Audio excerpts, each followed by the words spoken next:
হ্যাঁ,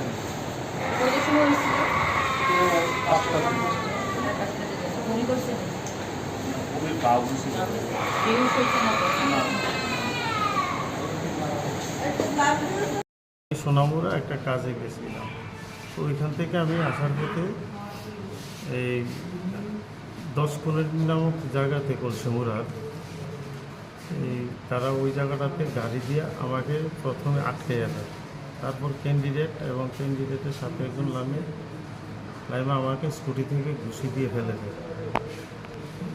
তখন এই ফেলে দেওয়ার পরে কোন ক্যান্ডিডেট? বিজেপির ক্যান্ডিডেট তোফাজ্জল হোসেন। তারপর তিন দিক থেকে 3টা লাঠি নিয়ে আসে। তোফাজ্জল হোসেন পরে যাওয়ার পর আমার এই জায়গাটাতে একটা পা দিয়ে মুড়া দেয়, আর বাকি 2জনও ঘুষাইতে থাকে। আর ফাঁকে তারা গিয়ে গাড়ি থেকে 2-3টা লাঠি বের করে আমাকে 2-3জনই সমানে ফিরে শুরু করছে। তারপর আমি একটা সময়তে আবার ফিরে যাই, ফিরে আমি ওইটা যাওয়ার চেষ্টা করি, কিন্তু তারা এরপরেও ব্যারিকেড দেয়।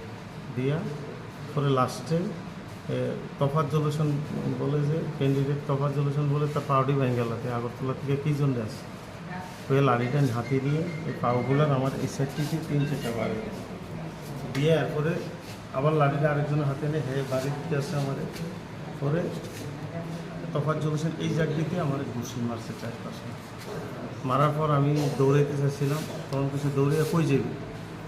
তারপর দাঁড়াই গেছি, দাঁড়াই যাওয়ার পর গেছি তো হসপিটাল চল গাড়ি। তো আমি স্কুটি নিয়ে যেতে পারবো।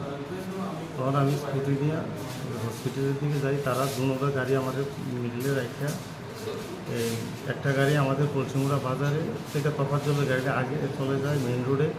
আমি বাইপাস একটা রোড দিয়ে সারা রতনদোলার দিক দিয়ে ঢুকি। পেছনে তাদের একটা প্রেস লেখা গাড়িতে ওই গাড়িটা নিয়ে আমার পেছনে যায়। প্রেস লেখা গাড়ি আছে? হ্যাঁ, প্রেস লেখা গাড়ি আসছিল। তারা কয়জন আসছিল এবং কে নেতৃত্ব দিয়েছে? আসছিল ক্যান্ডিডেট নিজে তো আসছিল এটাতে।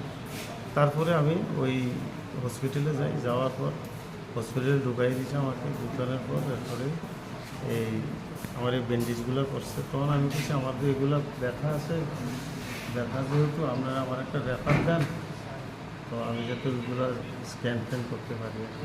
এরপরে বাড়ির থেকে আমার বাতিজা এসে তারাই একটা গাড়ি দিয়ে আমারে প্রথম বলছিল আগরতলা আনতে হবে, কিন্তু বাড়িতে গিয়ে আমি আমার একটা গাড়ির ব্যবস্থা করে যাবো। পরে আমি গাড়ি দিয়ে আগরতলা। ঠিক আছে।